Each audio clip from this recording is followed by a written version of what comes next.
This is your Marigold Summer Destiny 2024 review. I am your host, Matt the Misfit. This is the Misfit Wrestling Podcast.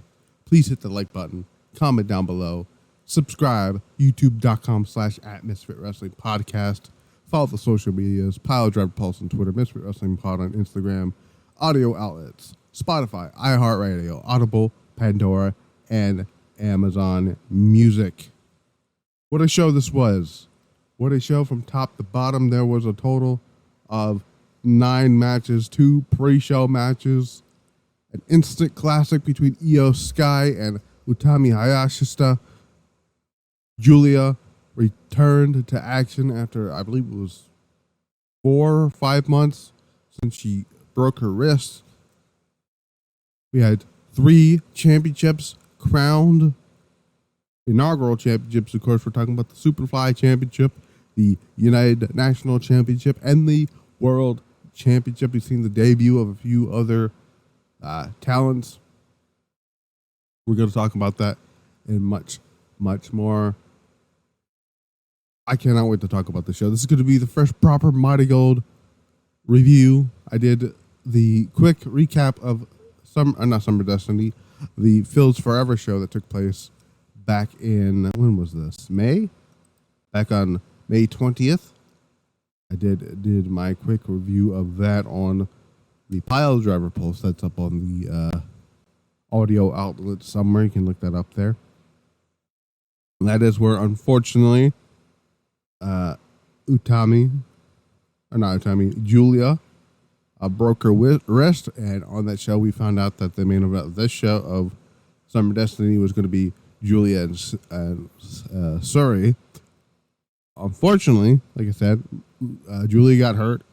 Was forced to miss the Heatwave show, but she is back, and it's not that long for Marigold, and we'll talk about that in just a little bit because I did talk about that yesterday on the SmackDown review, which is up on the channel now. You can go check that up. Also, is the Monday Night Raw review, which happened on Monday night.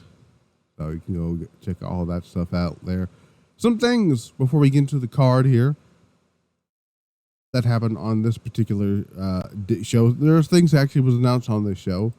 We found out some new things from Marigold. We did know about the upcoming Twin Star tag team titles that were announced not that long ago on the show during the English commentary. They did confirm that there will be some announcement concerning those tag titles in a week or so from now. So look out for that.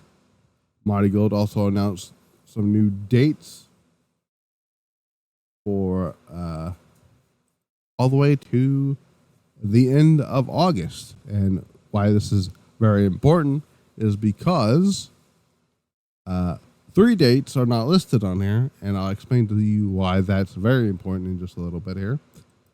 But some other things that were announced here. We have a new show announced for January 3rd, which is going to be the same day as I believe it's same day as STARDOM's New Year Dream show, which is taking place on January 3rd, 2025.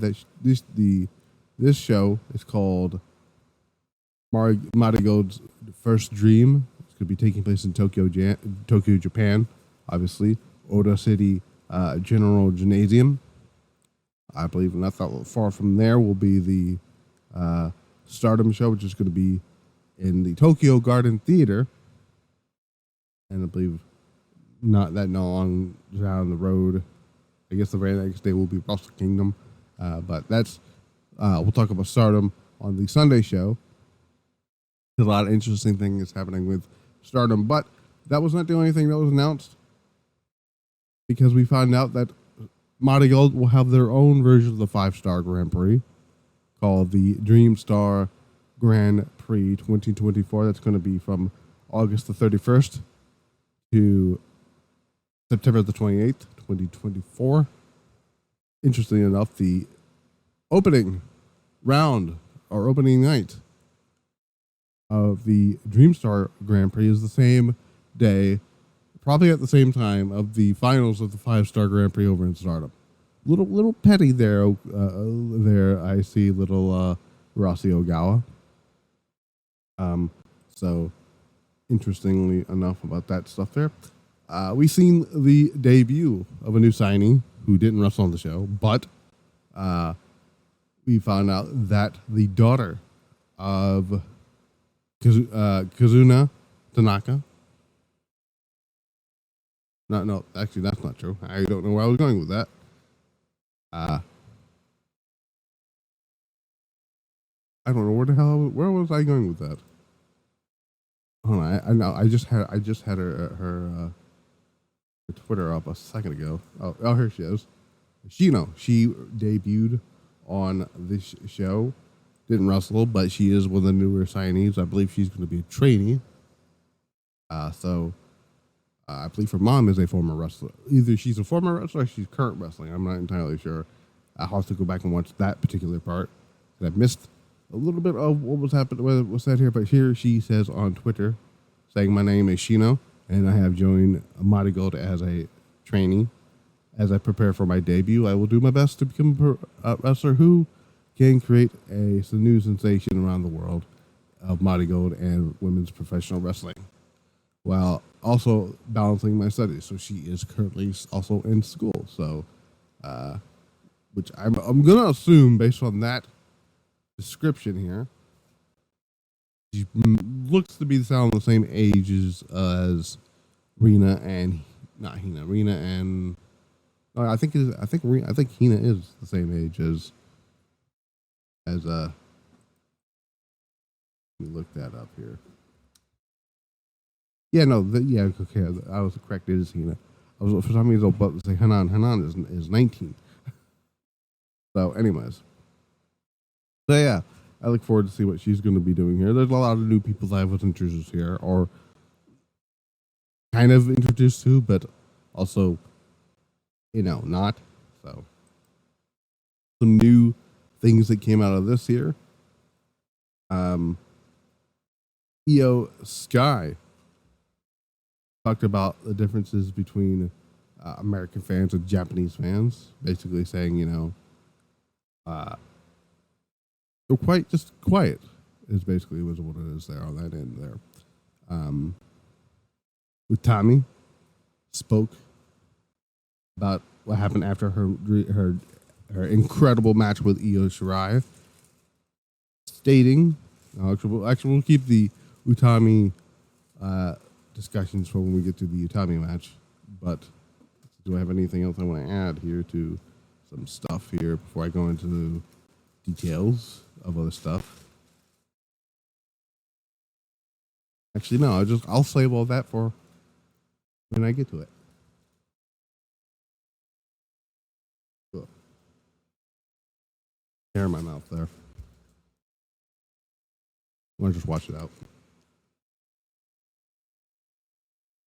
All right. I'm going to bring up the card here. Like I said, we had a 9-match card, 2 pre-show matches. The English commentary was done by Stu Fulton, who is the main play-by-play guy for Pro Wrestling Noah. I forgot who he said who filled in for him for the Destination show, which I didn't get a chance to watch all of, but I did watch the AJ Styles match. I'll talk about that on Pile Driver post show on Sunday. And Sonny Cortez, the I guess the right hand man basically of Rossy Ogawa. So we opened the show with the debut of Rhea Saito. She defeated Tomomo Minami. Match was fine. It was basically there to showcase Saito, which it did. It was all right. It was fine. I wouldn't say it was blow away like some of the other matches in the show, but it did its job. It did its purpose. I'm looking forward to see what Saito does. Same thing with Minami. they'll have bright futures ahead of them when it comes to their future here in Marigold. We had a tag team match, the first of two tag team matches there. We've seen Twin Tower,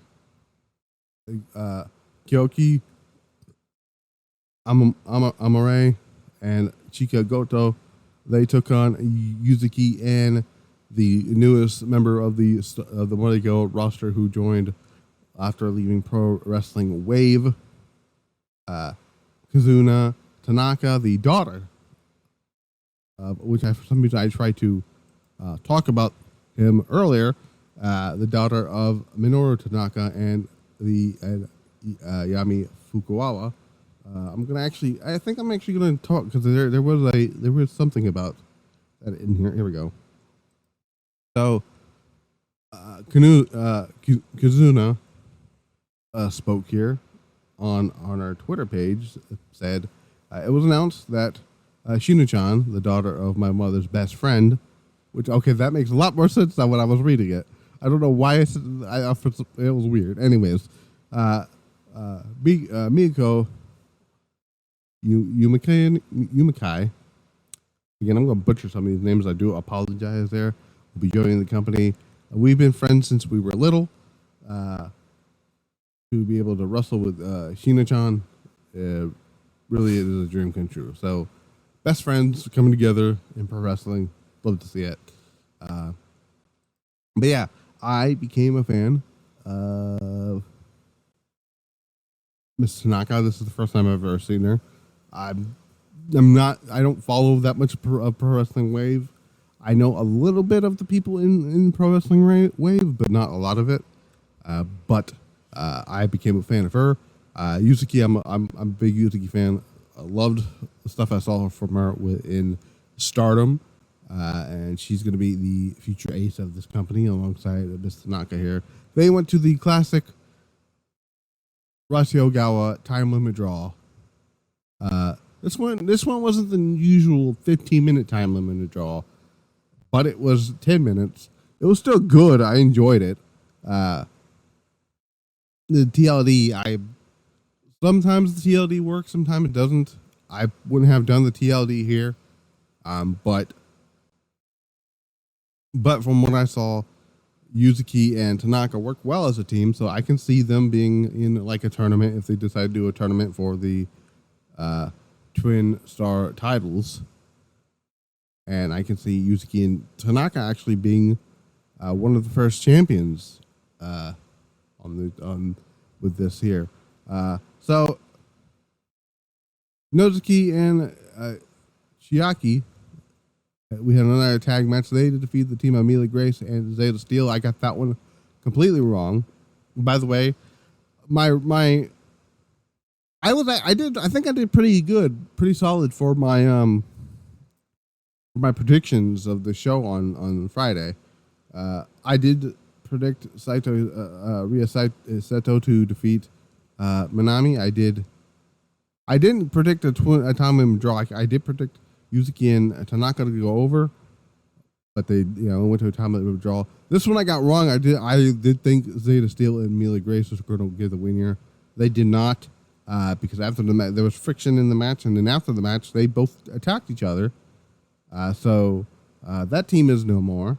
We'll see where that comes of it. I believe Zeta Steel is still a free agent here, but I wouldn't be surprised if WWE snatches her up. She's got a bright future ahead of her. So there's that. One of my favorite matches on the show is up next. And by the way, that tag match with Zeta Steel and Amelia Grace was fine. Nothing too fancy, but it was to showcase Zeta Steel and Amelia Grace, and it did just that. So there's that. We had the tournament finals to crown the first ever Marigold Superfly Championship. Of course, how we got here. Semifinals. I don't know when these matches took place, but we had Misa Matsui. She defeated, which is funny. I'm speaking of the two people that I was talking about. She defeated my leg race to get to the finals, and Natsumi Showzuki defeated Zaya Steele to get into the finals, and we had this incredible Superfly Championship match here. I know a little bit about Showzuki here. Like I said, I've mentioned Showzuki's accolades here on the show on Friday during the SmackDown review here. Again, former Actress Girls Singles Champion, former Goddess of Stardom Tag Team Champions with Kairi Sane. But now you can call her Champion in Marigold because she won 14 minutes and 51 seconds, defeated Misa Matsui. This is a great fucking match. I became a fan of Misa Matsui after this match. She's a former Actress Girl.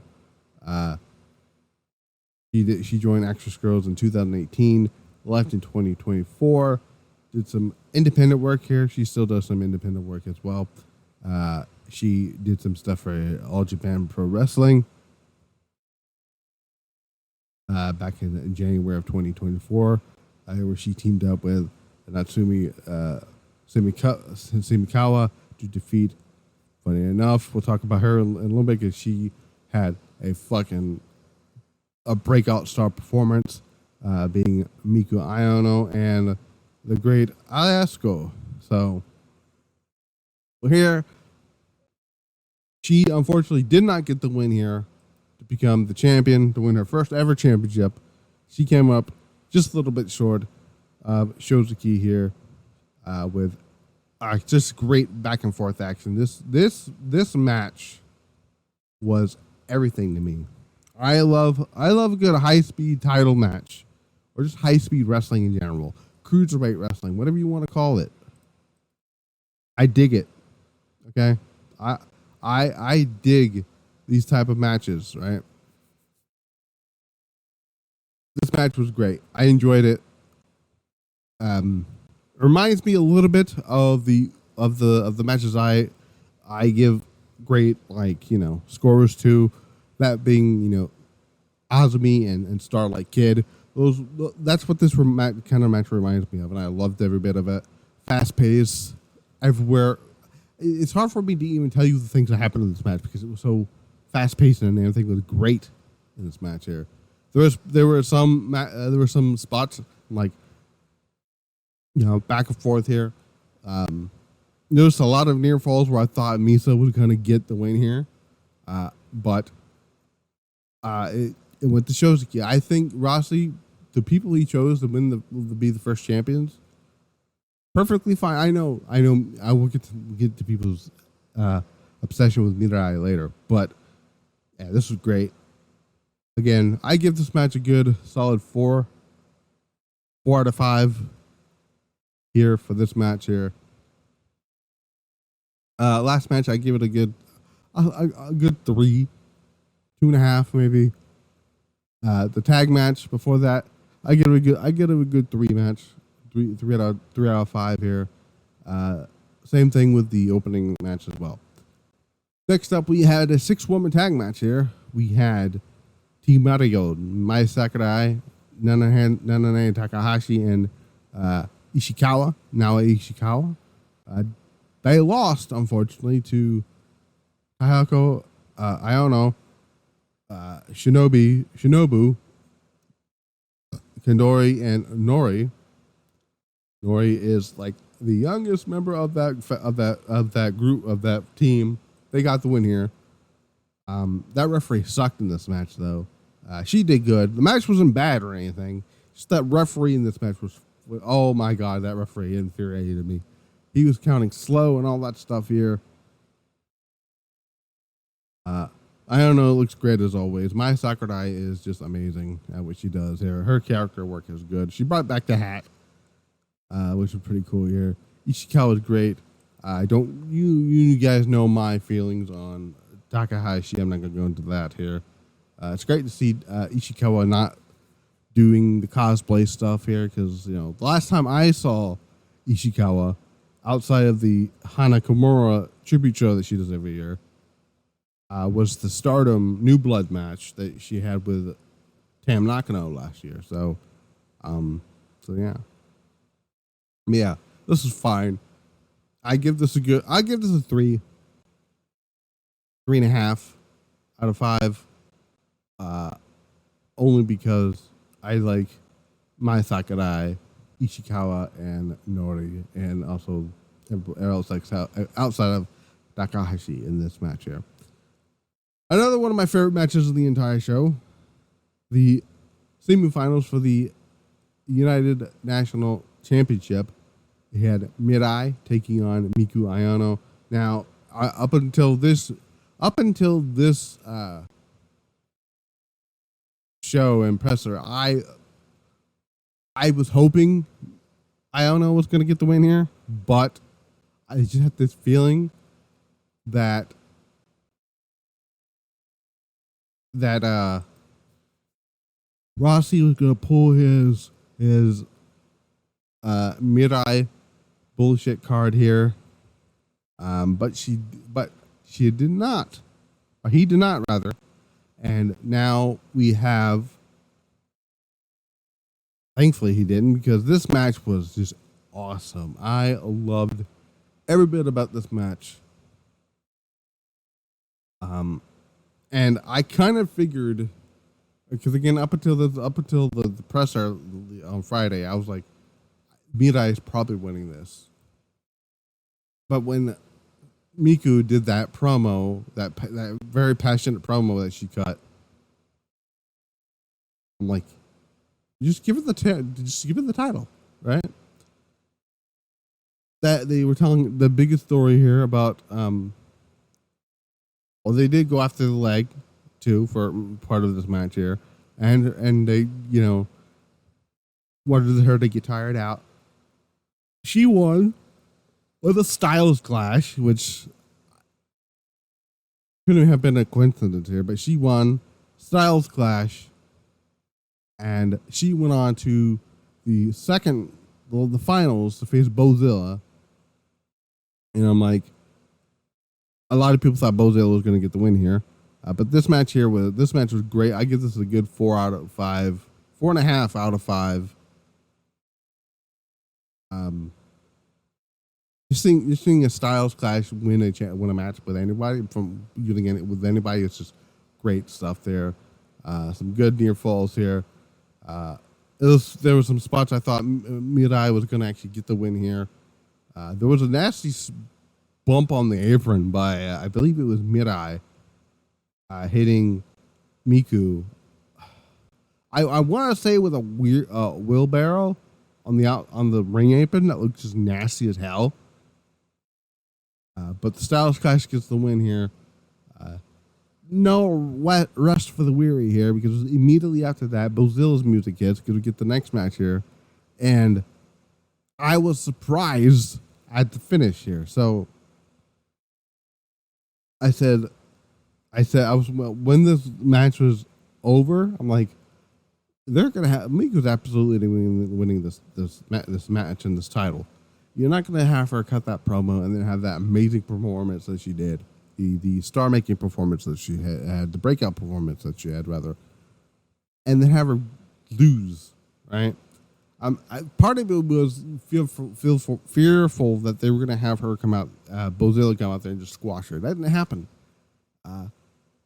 Miku tried multiple times to hit the Styles Clash, but she didn't. Throughout the match, though, smartly worked on the legs of Bozilla to, I guess,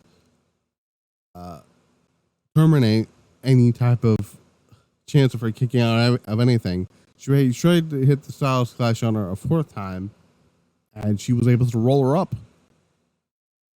And we have a inaugural United National Champion, and that being one Miku Aono. I love this match. This is one of my favorite matches in the entire show, alongside the Superfly Championship match. By the way, Showzuki is your champion over there as well. But Miku, I think, was to me right now, Miku is the right call. It's too early for Bozilla. Um, I would say I would also say the same thing with Misa. Only because I'm not that too familiar with her. But Bozilla is still not right now is not the right time to put the title on Bozilla. Bozilla is only 20 years old. She's got plenty of years ahead of her. Going with Miku, I thought was the right decision because beginning of the Mirai match, people were into Mirai mostly, and then Aono won them over, and Aono ended up winning roll up, and now she cut a promo afterwards, basically thanking everybody for sticking with her and all that stuff here. By the way, on the show there was no challenges made by anybody. They didn't do the whole STARDOM thing of you win your title match and then somebody walks out and challenges you for said title, or whatever. So they didn't do any of that on the show, which is fine by me. But yeah. Again, Miku. This match here, though, I would give it a good 3. It was fine. Again, it was more to showcase Miku, in my opinion, than Bozilla at this point. A lot of people say it's not good to look on Bozilla. Bozilla will be fine afterwards. So I ain't worried about that. So yeah. Semi-main event. Io Sky taking on Utami Hayashishita, the Queen of Queens dream match. And by God, this match lived up to the hype and then some. Oh my God. I fucking loved this match. This is one of my favorite matches of the year. This is a match of the year candidate, and I tweeted out as soon as this match was over with, I tweeted out picture. I used a picture of Io Sky, who after the show went to did her post match comments. I had a photo of her smiling, and I put next to it the match with Bailey and then the match with Utami. I said, when you put on 2 match of the year candidates in 2 different promotions. That is what Io Sky did here. This match was, oh my God, this match was unbelievable, right? Utami pulling out her greatest hits of everything. She did the torture rack bomb, the hijack bomb, or whatever you want to call it. She even did the shocking Baszler. Io kicked out of all of them. Io did a nasty springboard reverse top rope Rana, which looked she almost hurt herself, but then she was able to recover it by making it look like it was effortless. Io also did her trademark suicide dive to the outside, her trademark moonsault to the outside here. Utami did a beautiful, I don't know how this woman did a fucking German suplex a super German suplex off the top rope, landed and did a fucking bridge afterwards, like a pin combo from a German suplex from the top rope. I don't know how that was even possible, but she did it. Io hasn't wrestled a match for Japan since 2000 and exactly when was it? I looked this up. I looked this up the other day, or last night actually. I thought the show was in Kurgan Hall. It was not, but let me see if I can find it here. So, all right, let me see if we can find it here. I know I have it in here. Give me a second. Let me see if I can find it here. I know it's in here. Give me a second.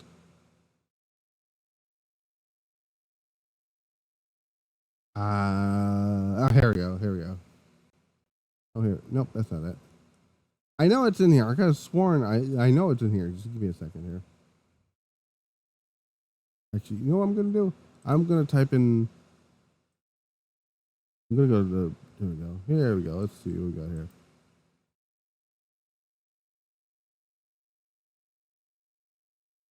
Okay, so her last match in Japan was on June 17, 2018.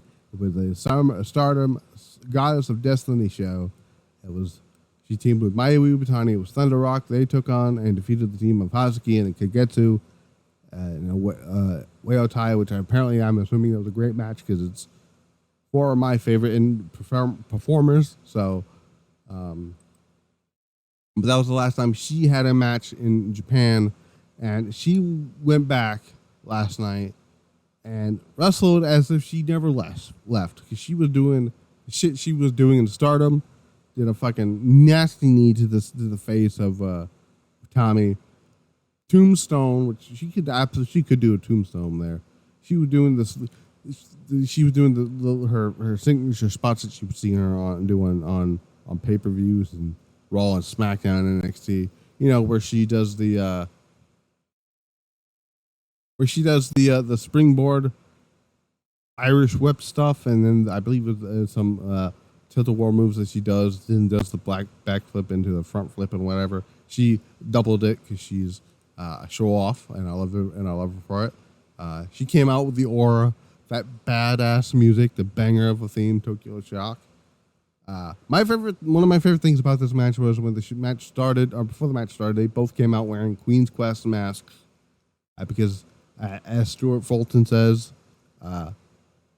this is the best leaders of Queen's Quest. The two best leaders of Queen's Quest going at it, Utami and Io Sky. Funny enough, though, they did, I believe it was before the title matches, that they did like an Actress Girls like dance number routine thing here, which had Aki Sakawa on here, and I said, and I tweeted out because I thought, well, this was, excuse me, I should have said it too. I said, where's it at here? Let's see if I can find it here. Let me tweet that. I'm trying to find the tweet here. I know it's in here. Oh, here we go. I said the founders of both Queen's Quest and Oedo Tai were on the same show, on this particular show, and it wasn't even Stardom. How wild is that? That's crazy, right? But yeah, this match was so good. This match was so fucking good. I know people are going to be like, oh, well, she's going to have to go back to the wrestling, Zoe Stark and whatnot. I'm like, guys, I don't think she cares which style she wrestles. She's having the best run of her WWE career right now. She had that epic match with Bayley at WrestleMania. She had this incredible match here. She, ever since moving to Raw, has had nothing but banger matches. I mean, let's look at the matches she's had since moving to Raw, right? Okay? Think about this. So, since she moved to Raw in the draft, okay, she's had the banger match with Natalya, who, by the way, resigned with WWE last night. That news came out last night during Marigold, which is pretty interesting. That banger match with Shayna Baszler. These are the Queen of the Ring matches, by the way. The banger match with Lyra and Valkyria. The banger rematch with Lyra and Valkyria. A really good triple threat match with Selena Vega and Kiana James, which there's that. The fun little match that they had, the fun little 6-woman tag match that Damage Control had there, and then the match at Money in the Bank. And probably a good match with Naomi and Dark match here. So since she moved to Raw, she's had a new lease on life here, and also in her run as the champion, she's had banger matches with the championship. So it's not like they aren't using her. And I saw some moron on Twitter tried to tell me said, I don't watch WWE, right? That's what they said, right? And then I tweeted out, don't say I don't watch WWE and then proceed to say things like, Io is booked like shit and doesn't wrestle like she should. And I respond with, how the fuck would you know that if you don't watch the product? Just shut the fuck up. Very simple. Don't say stupid ass shit if you are not watching the product. How would you know this stuff? Stephanie Vicaire, who just signed with WWE on Wednesday, wrestled tonight's Mexico City show. And from my understanding is, it's the same Stephanie Vicaire that wrestled fucking Mercedes Moné not even 3 weeks ago at Forbidden Door. So this is a different regime. You can be a WWE hater all you want. This is not the same WWE that was ran by Vince McMahon, because if Vince McMahon was in charge still, guess what? We wouldn't have had the Io Shirai Utami Hayashishita match last night at all. That match would not be taking place. I mean, it probably would have in STARDOM, right? But like this version of Io Sky, the music and the look and everything would not have happened at all.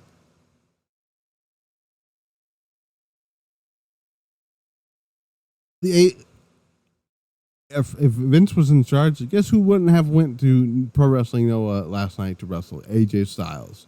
Guess who went? Same thing with Nakamura in 2023. Or Charlie Dempsey going to All Japan Pro Wrestling, having the match with whoever it was, Nakajima, right? What was it, Nakajima? Was it Nakajima? I could have sworn it was Nakajima.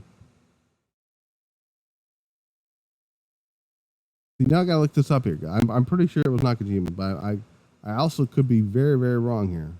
Give me a second. I could have sworn it was Nakajima. It was Nakajima. Okay, I can remember. He had those 3 matches in Pro Wrestling Noah, where he wrestled Nakajima, and then he had that Triple Crown match with Nakajima, lost, but it was a great fucking match, right? And then he did the GCW stuff. Same thing. Shayna Baszler wouldn't be working GCW if Vince McMahon was in charge. We wouldn't be getting Shayna and Miyu Yamashita for fucking GCW in a couple weeks. Miyu Yamashita probably won't. Miyu is probably going to be fucking signing with WWE in the future. We wouldn't be having a TNA fucking promotion, cross promotion stuff happening. We wouldn't have Joe Hendry on fucking NXT. We wouldn't have had the Rascals reunite with Wes Lee. We wouldn't have had Jordan Grace come over in the Royal Rumble, have that great match with Roxanne at Battleground. None of that stuff would have been happening with Vince McMahon in charge. I hate to tell you guys this, but WWE under Triple H and Nick Khan and Ari Mal, right? Emmanuel is for the better. I'm sorry. I know WWE isn't going to buy out TNA, isn't going to buy out Pro Wrestling Noah, isn't going to buy out fucking GCW. They're not going to buy out All Japan Pro Wrestling, okay? You're allowed to. Also, WWE isn't just going to fucking come out and just say, oh, yeah, we're just going to take your talent, right? Because at least with these partnerships, they're benefiting from a WWE partnership. You've had, like I said, you've had Charlie Dempsey come over. You've had Miles Bourne and the rest of the, Catch Crew coming over. You've had Izzy Dame come over to challenge fucking Jordan Grace, right? So, Kyrie was at the show last night. She wasn't on the show, but she was at the show supporting Io. So, and seeing some of her friends, like you know, Mirai and Showzuki, who she won the goddess titles with, who she's probably not seen in 7 years, maybe. And I'm looking this way. I'm looking at where my camera would normally be, and there's no camera here. My point is, none of these promotions are getting bought out. Right? There is not going to be an NXT Japan. There's not going to be any. I don't even think NXT Europe is going to be happening at this point. There's no reason for it to be happening. So this whole fucking global takeover that people are talking about needs to just needs to chill. What has these partnerships with AEW, the AEW partnerships have done? What did the partnership with TNA and AEW do? Right. All it did was just a thing to get Kenny Omega to work with his buddies again, Anderson and Gallows. That was it. They teased an eventual Jay White Kenny Omega match on the Bound for what it might have been probably Bound for whatever pay-per-view it was, and they teased a Bullet Club versus Elite / Bullet Club, whatever storyline that went nowhere on TNA, and then they finished, and then they ended their partnership with TNA, and then the Anderson and Gallows stopped appearing on AEW television because then they went back to WWE, and the WWE allowed Carl Anderson to finish his last date with New Japan. So, and this whole stuff with the New Japan, I mean, AEW basically stole the New Japan's top talent after their contracts expired. Jay White did the whole thing where if he loses, he can never wrestle for New Japan again in Japan or in the States. So that stipulation is why he's never been on the Forbidden Door show since he's had the one Forbidden Door show that he did the match with, and that was because he was the IWGP champion. He's no longer in there. He's down in AEW. Then 2 years in a row, he's been off of those shows because of that stupid ass stipulation. Kazuchika Okada, you took the biggest star that they had.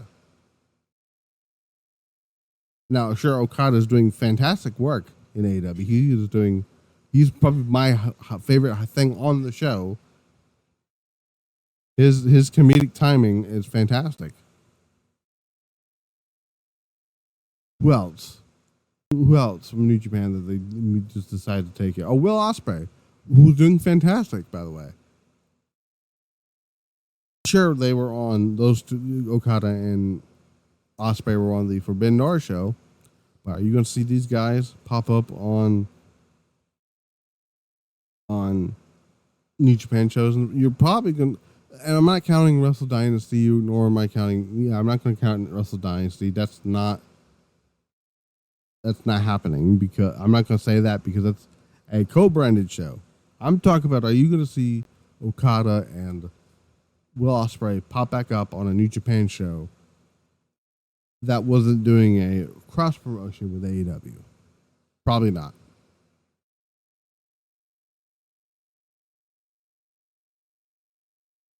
The stuff with the Hikaru Shida, who does the Pro Wrestling Wave stuff, and I believe there's another that she does. Do you see anyone from Pro Wrestling Wave appear on AEW Dynamite to wrestle Shida? Nope. I bet you if you sent, I'm just gonna throw a name out there. I bet you if you sent, I don't know, if you sent Roxanne Perez over there, right, to wrestle, who's over there in Pro Wrestling? Who is over there in Pro Wrestling Wave? Let's see. Who currently wrestles for Pro Wrestling Wave? that I know of. Okay, so Risa Sareee. So there's one. There's Saki. There's Tomika. Okay, so let's. All right, I'm just gonna throw it. If you send Roxanne Perez out over there, Russell Tomika, okay, Tomika would have probably shown up in NXT. Same thing with Vinny. Same thing with Riza. So I'm just my point is WWE is doing a better job at these partnerships than AEW is, and it shows here. But back to this match here. Back to this incredible match with Io and Utami. Io gets the obvious win here. Utami puts over her hero. After the match, Utami thanks Io thanks WWE, Rossy, Marigold, and Utami for letting this happen, and gives Utami some encouragement here. But I have some stuff that came out of this here. So Io had talked about her thoughts on Utami Hayashishita after their match at Marigold. Says, I felt that Utami is prepared to carry the weight of this industry on her shoulders. Her personality is different from mine, but I think we have the same feelings. That's one thing she had said here. She also said about the tombstone pile driver that she hit on Utami. Says, today I fought not as a WWE superstar Io Sky, but in Japanese style. In order to beat Utami, I had no choice but to use Tombstone before the finish. I think it was her power that brought out the moves that I don't use in WWE, which technically isn't true because she's been using some of these moves in WWE here. Utami, talking about her facing Io, says, I can feel the difference in our careers and experiences. She says, as expected, Io Sky was amazing. I felt how high the wall was. It's not that I had no confidence at all. I really went in intending to get the 3 and win, but every move I obeyed was countered, and Io's every move was amazing. I could feel the difference in our careers and experiences, but the world is big. It's amazing. The scale is different. She also went on to say that Io she wrestled on Marigold felt like the old Io. She said, today my opponent was Io Sky, but I think I was able to see the Io Shirai who I admired since the first time I saw her. And I believe there's another thing she had said here. Talks about her new dream after facing Io. She says, I have a new dream. I want Utami Hayashishita to surpass Io Sky and make a further leap forward. I want to make sure my next dream comes true as well. I will use today as a starting point to soar upwards. Io, she didn't say anything. So, but yeah, this was a match of the year candidate. This was my favorite match on the entire show. I feel bad for the main event because that was very good too, but it was going to be very hard to follow that match. And my God, if this is a match I'll tell you the matches I would tell you guys to go back from watching the show. But this match gets a 5 out of 5, 5-star match, in my opinion. Yeah. Main event: the returning Giulia from her I think it was her 4 or 5 month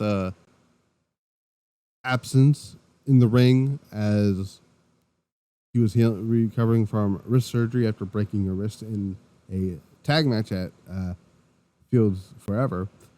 She took on and lost to Sareee. I'm not sure. Sareee. They sound similar, don't they? The finish caught me off guard here. It was a rough stoppage. This was to crown the first Marigold World Champion. Coming into this match here, Sareee was basically telling everybody that she's the ace of Marigold.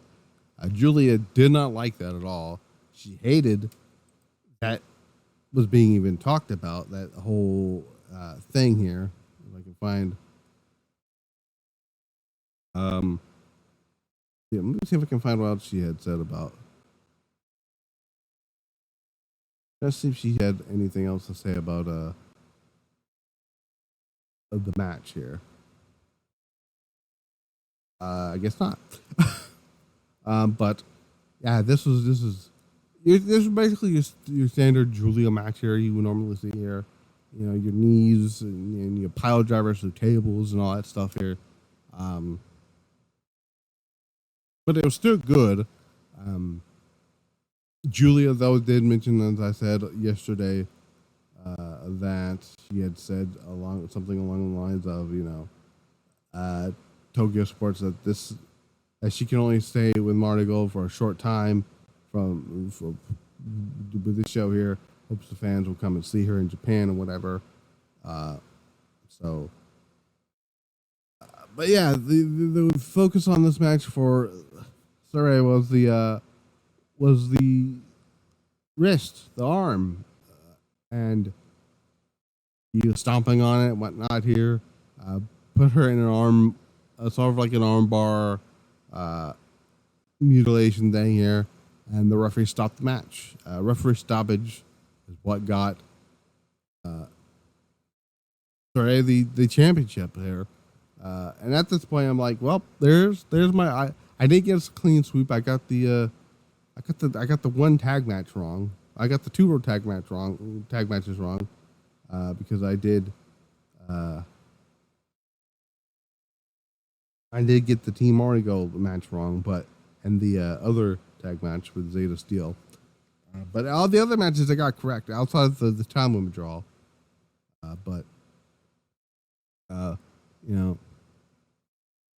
Giulia, after the match here, this is what Giulia said after her match. She said, she said something here. It's basically, I'm trying to find it here. I know she had said something. Oh well. Basically, Giulia, was not happy about the victory or the loss, but said, I will get my rematch eventually here. She might, who knows? But teases the eventual jump to WWE, especially for one Rossy Ogawa.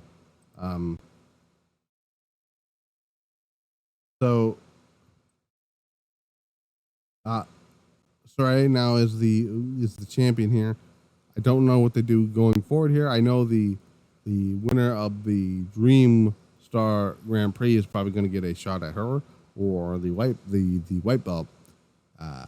I think Utami is winning that tournament. If you want to establish that tournament, it's a big deal. You have a veteran like Utami win that tournament here. Now I said something about the champions that they chose to put the titles on. They obviously put the Superfly title on Showzuki, Aono for the white belt, and obviously Sareee for the world title. Like I mentioned with Giulia on the SmackDown review here, Giulia's only goal here in Marigold was to get the promotion up and running with Rossy, help him out for a couple months, which she's been doing, whether she's been out with an injury or not. And I'm perfectly fine with Sareee winning the red belt. Miku Aono, I'm fine with that too. MIRAI doesn't need the championship, at least not right now. This would also validate Miku Aono's reason for coming to Marigold, to get away from doing just the performance arts aspect of what Actress Girls was doing. She wants to be a real women's professional wrestler here. And she's doing that now with that incredible match that she had here. Showzuki, Rossy knows Showzuki a lot more. Misa will get her time, but Showzuki was the right call here for this. Yeah. Overall, by the way, Giulia, I give this one a good 4.5 out of 5. The show overall gets a 5 out of 5 for me. The matches I would tell you guys to go back here and watch. I'd go back and watch the time limit draw tag match. I would go back and watch Showzuki versus Matsui Superfly title. I would go back and watch Aono and Mirai. Obviously, Io and Utami. And the main event, obviously, there. Interesting enough, Rossy Ogawa spoke on when Giulia is expected to go to WWE. Said that the date for going there hasn't been decided yet. This is basically him confirming Giulia's arrival for WWE. So she will be with us, with Marigold, until then. Giulia has said that she wants to fight various wrestlers during this time. So I'm thinking of having her face off against or pair up with all the wrestlers in our company. Now, interesting enough here. So Marigold announced the following day. I don't know the actual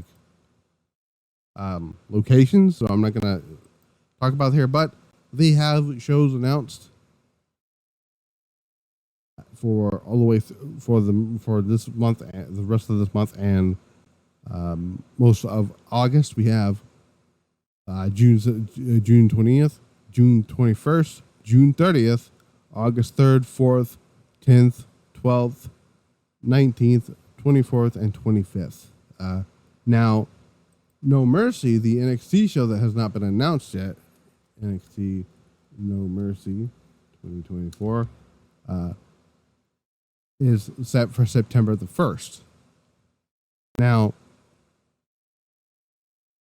I want to point out that WWE are going to be in Japan from June 25th to June 27th. Now I showed you told you the dates for the new Marigold shows. There's no show for the 25th, the 27th, and the 26th of July.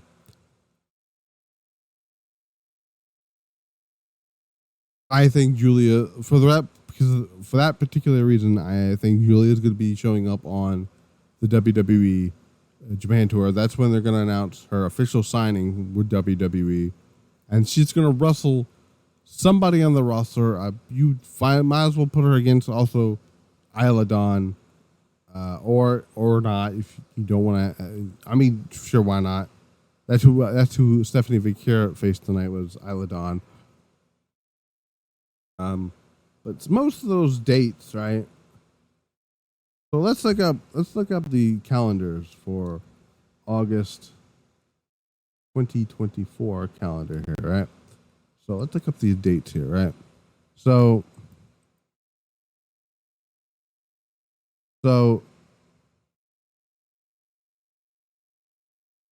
let me I'm gonna look this up here. I wanna have this here. Give me a second.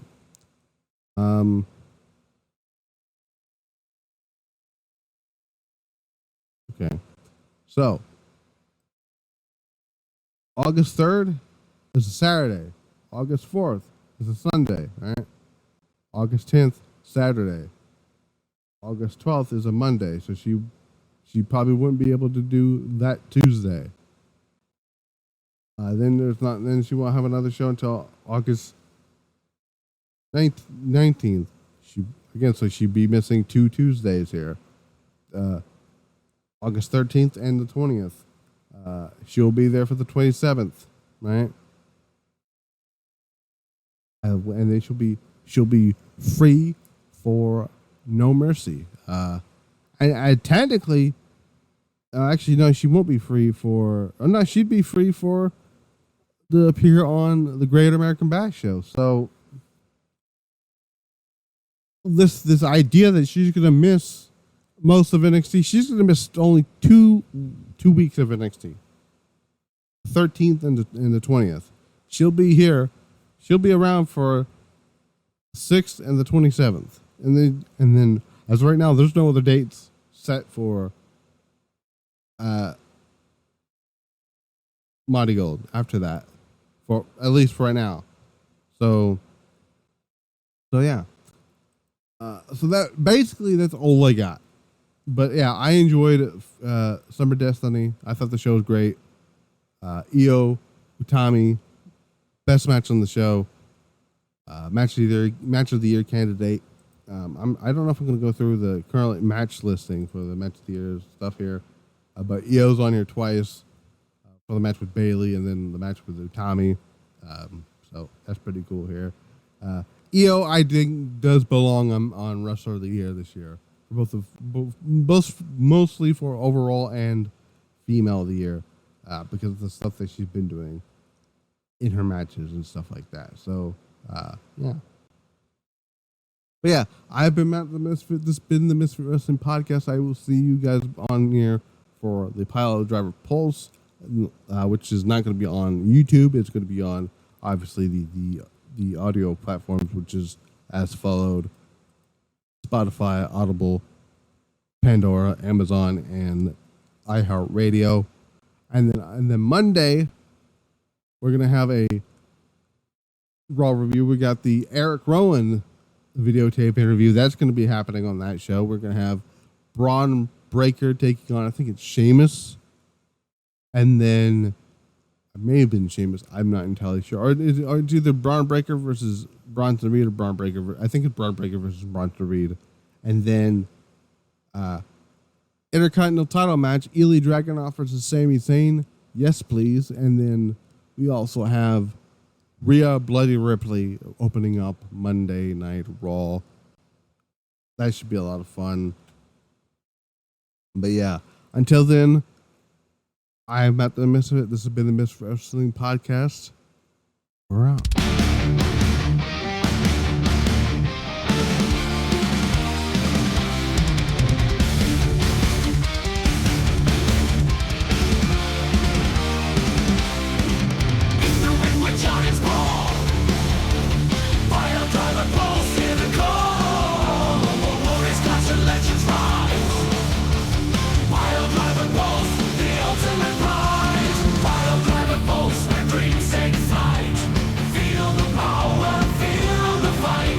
Suplexes to